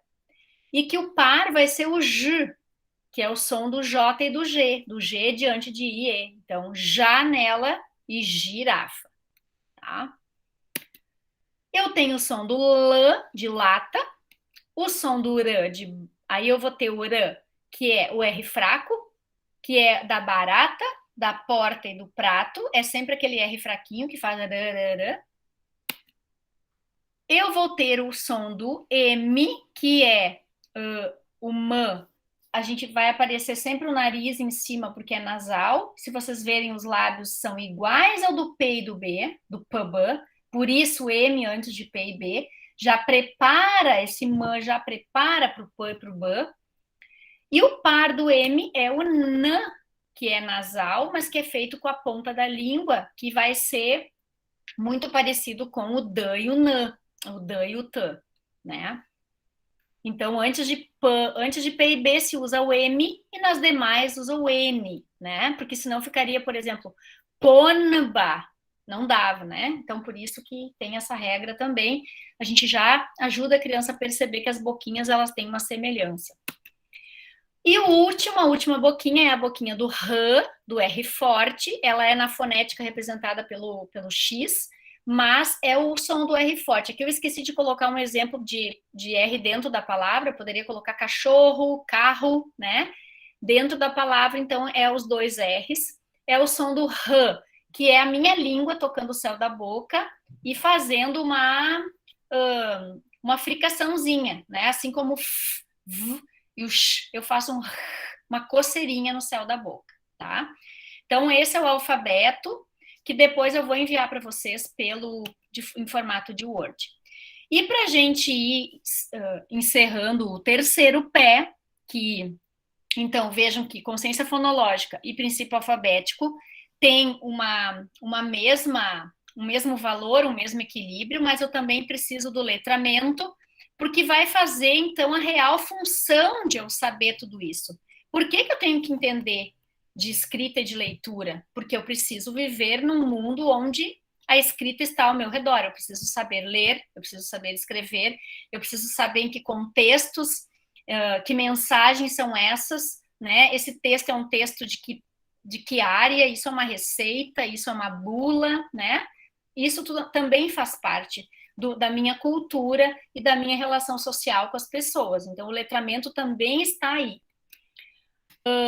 Mas a gente ouve muito hoje, deixa eu tomar uma aguinha, a palavra literacia, né? Eu acho que vocês devem ter já escutado muito isso, que tem na verdade, uma semelhança em parte, mas que tem bastante a ver. A gente pode usar a palavra letramento, continuar utilizando, também podemos usar a palavra literacia, não tem problema nenhum. Quero trazer para vocês qual é a diferença. A gente tem aqui a literacia como um termo mais amplo, que vai falar de vários tipos de literacia, que a gente também fala, quando a gente fala de letramento, a gente também está falando, mas ele nos parece dar conta mais da parte inicial, né, da literacia. A literacia é dividida em três, seria familiar, emergente e disciplinar. Então, a literacia familiar seria aquela que a gente tem em casa, ouvindo histórias dos pais, né? Aquela questão de estar imerso, né, no mundo de escrita em casa.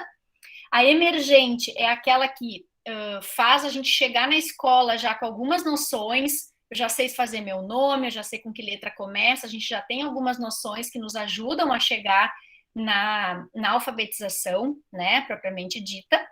E a disciplinar, que seria aquele letramento mais específico que a gente vai ter mais tarde. Então, por exemplo, quem é da área da informática, por exemplo, vai ter um letramento, vai estar mais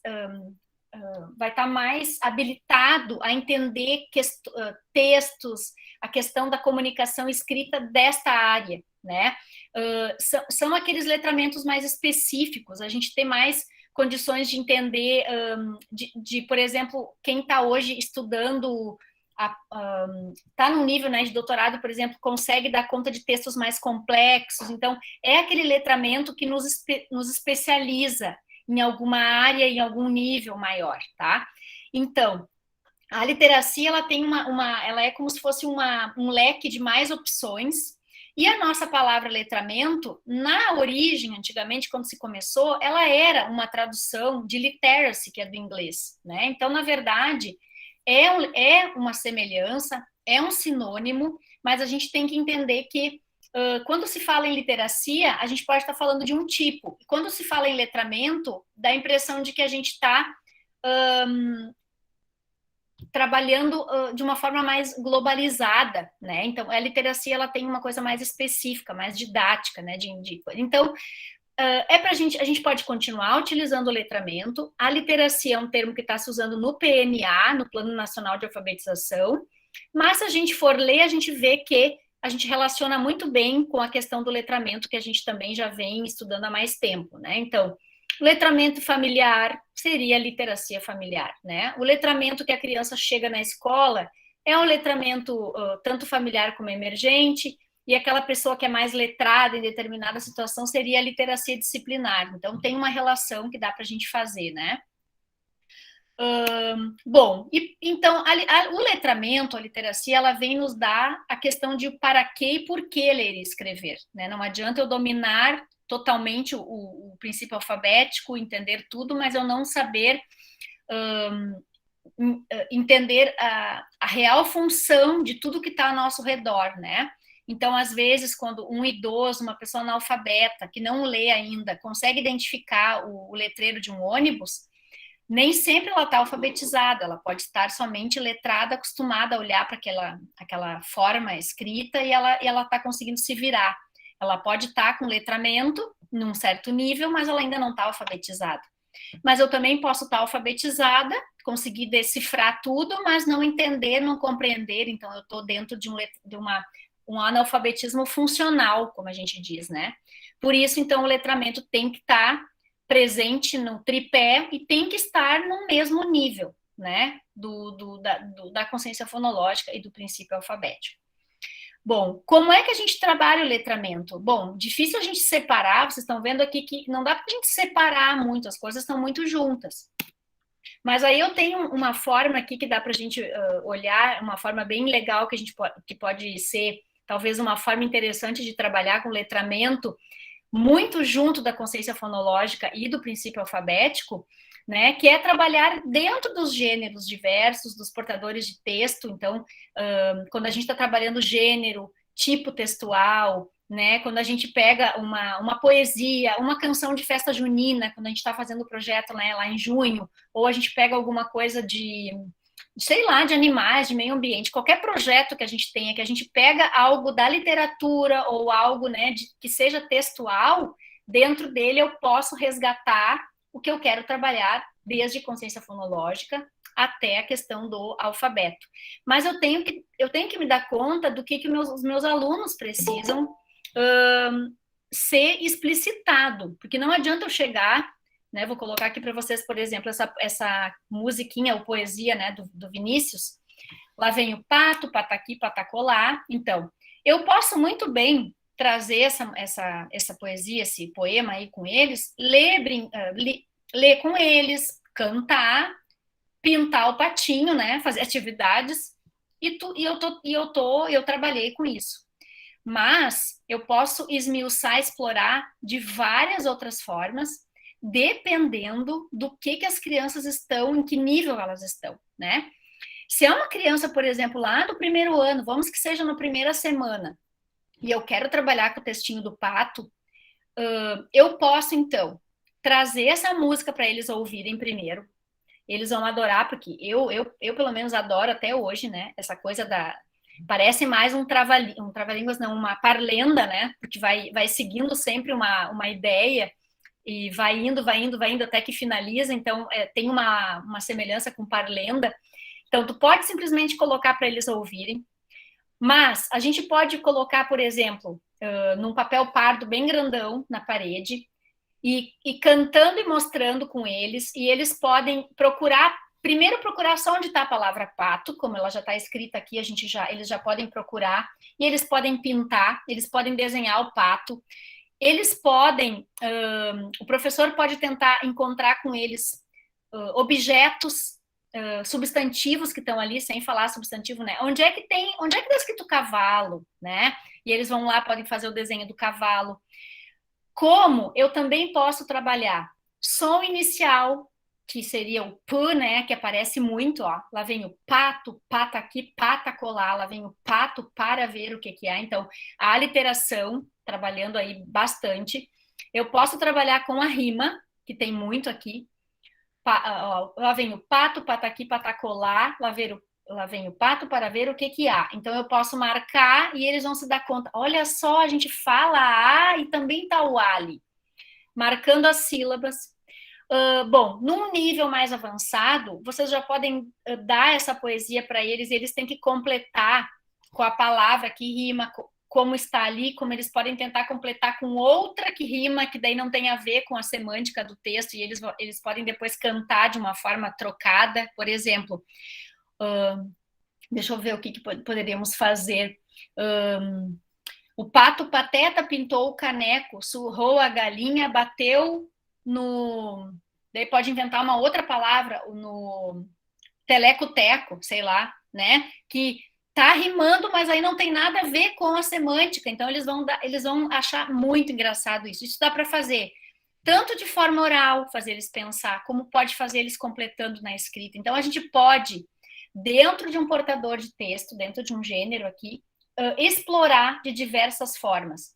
Então, eu estou trabalhando letramento, eu estou trabalhando consciência fonológica e eu estou trabalhando com o princípio alfabético, porque eu vou estar falando, né? Eu posso falar, por exemplo, que eu tô vendo QU aí, olhem o QU aparecendo, que som ele tem, ele sempre precisa estar com U junto para fazer K, né? Tem várias coisas que eu posso trabalhar. Acho que alguém fez alguma pergunta, eu não enxergo o chat. Se quiser abrir o microfone, fica à vontade. Ou se quiser comentar, não sei. Algumas dicas, então, para trabalhar com esse gênero, né, que eu já falei, ler juntos, observar os finais, cantar, então a gente nunca tirar o prazer do que verdadeiramente é aquele portador, não só explorar, mas usar.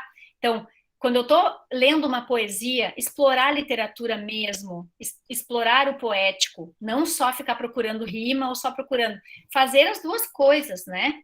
Explorar a literatura e explorar a parte linguística.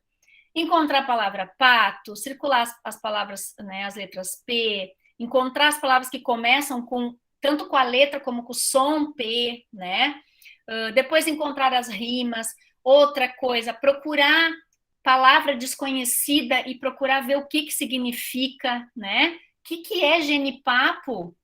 Né? O que é genipapo, Norma? Aqui no Sul a gente não sabe o que é, mas entende? A gente tem que encontrar a palavra que a gente não sabe, porque a gente cada vez mais está olhando hoje para textos que são de um Brasil continental. Então, antigamente na escola a gente aprendia a escrever jaca, jaca, jaca. Eu fui ver uma jaca, eu já era quase careca, estava já com mais de 30 anos eu fui ver uma jaca. Então, quer dizer, como que a gente pode hoje? Hoje a gente pode mostrar a foto da jaca, a gente pode procurar até em vídeos uma pessoa falando de jaca, a gente pode ver a receita de alguma coisa com jaca. Hoje a gente pode explorar isso, antigamente não dava.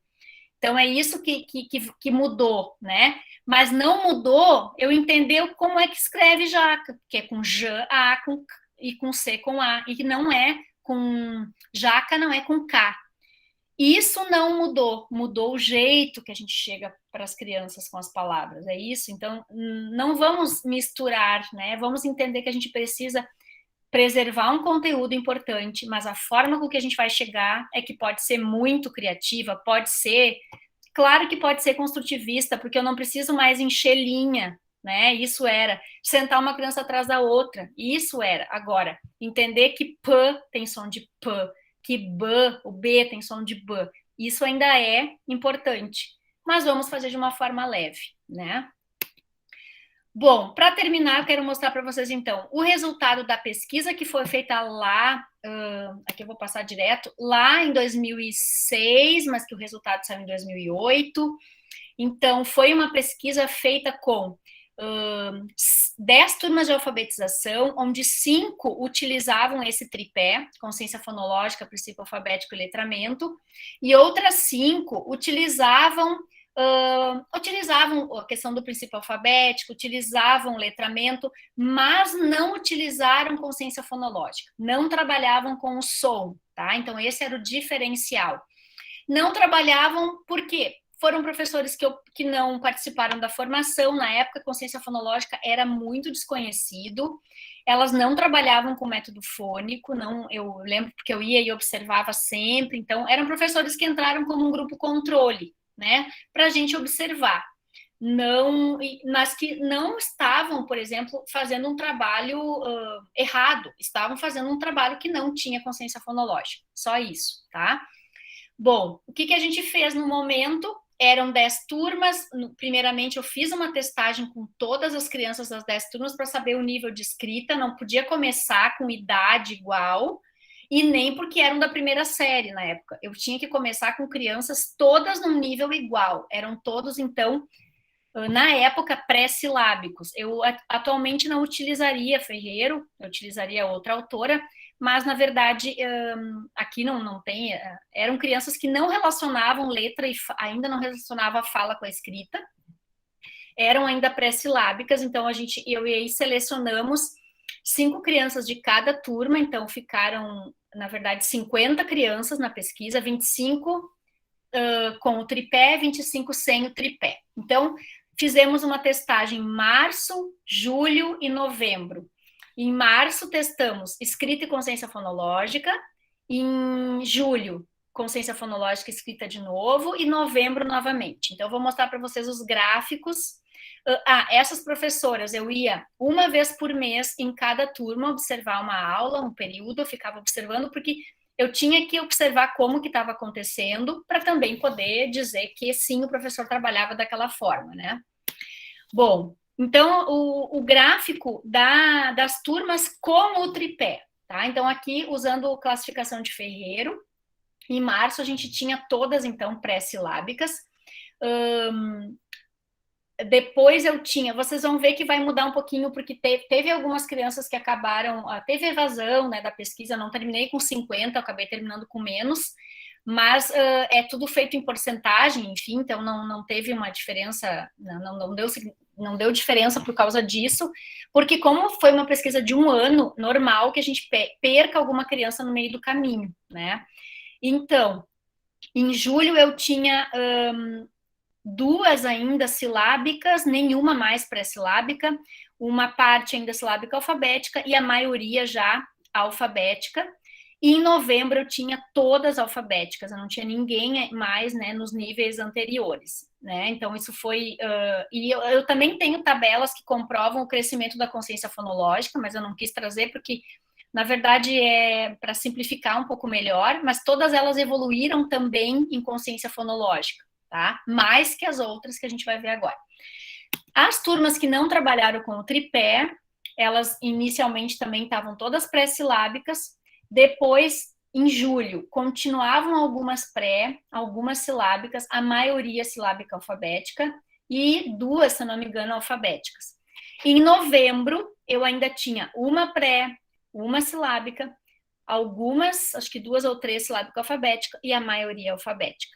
Quer dizer, o resultado que eu tive em novembro para a turma que estava sem o tripé é o resultado que eu consegui atingir, que a gente atingiu em julho no outro grupo. Então, olha que se a gente olhar, né, em novembro, ó, é muito parecido com o julho da outra. Então, eu tenho um semestre de diferença, né, se a gente for ver, de julho a novembro, entre os 2 grupos.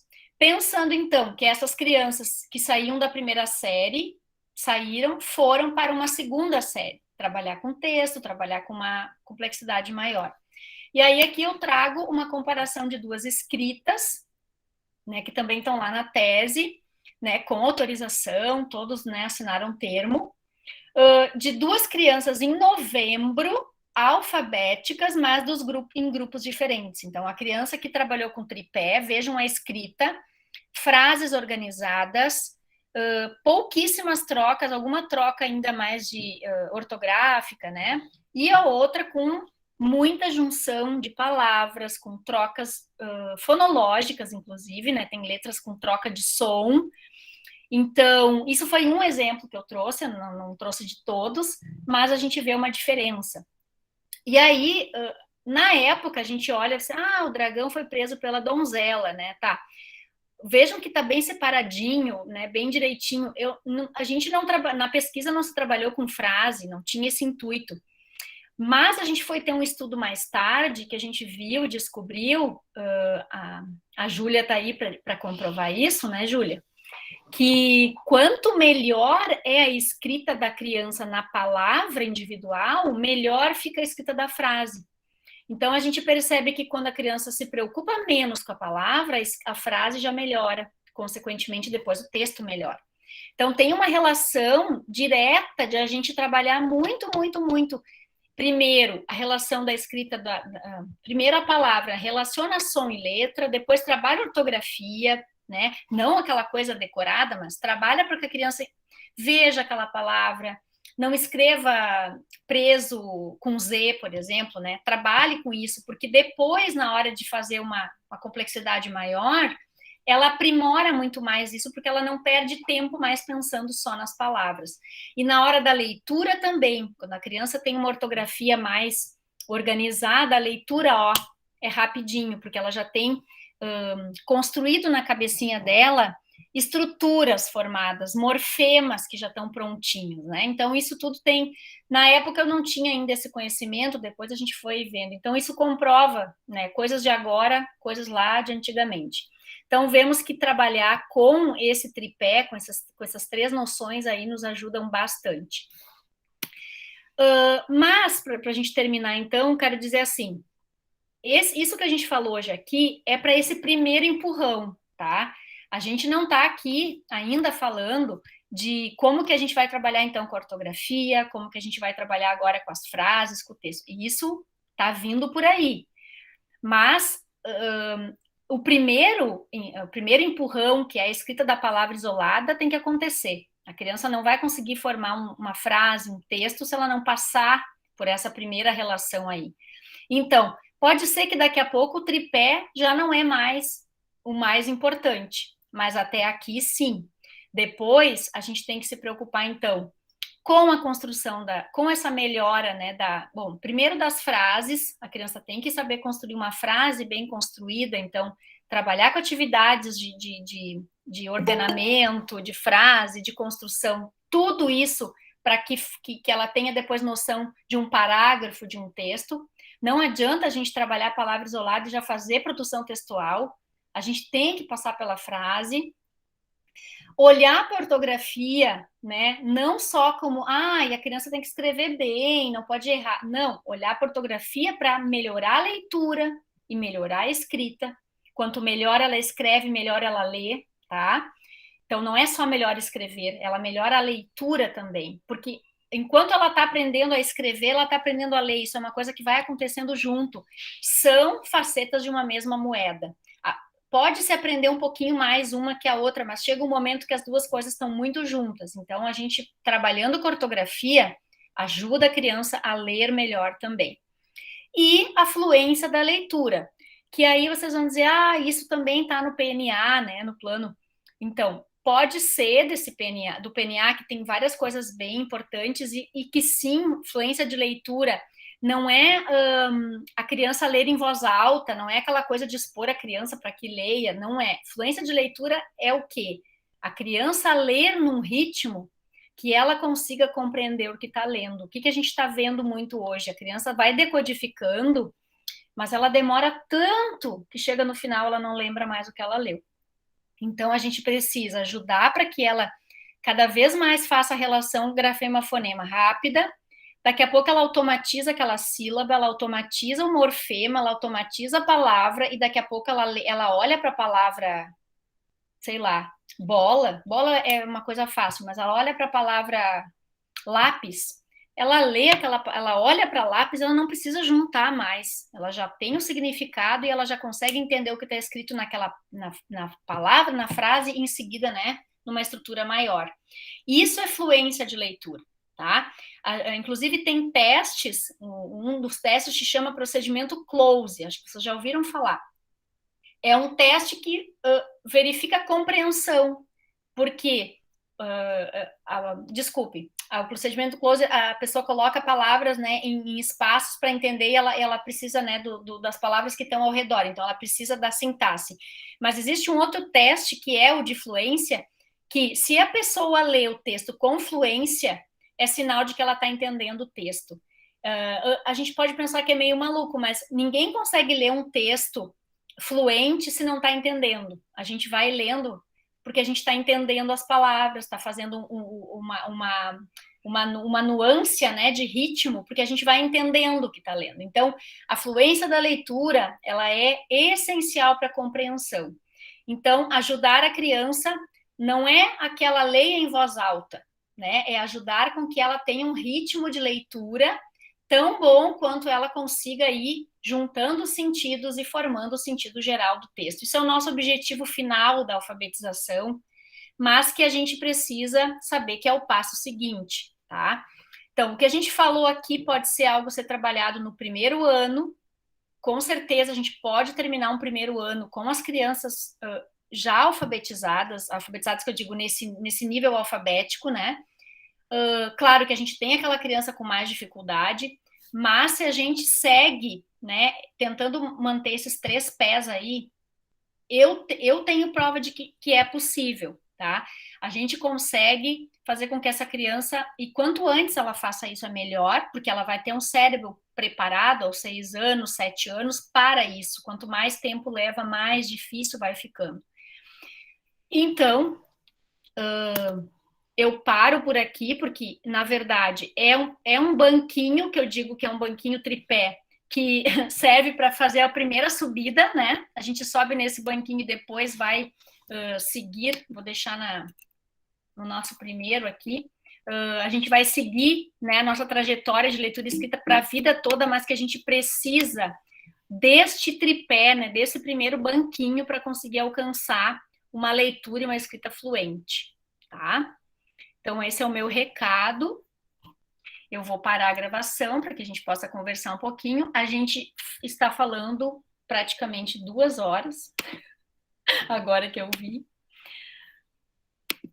Mas quando a gente vê, passou o tempo.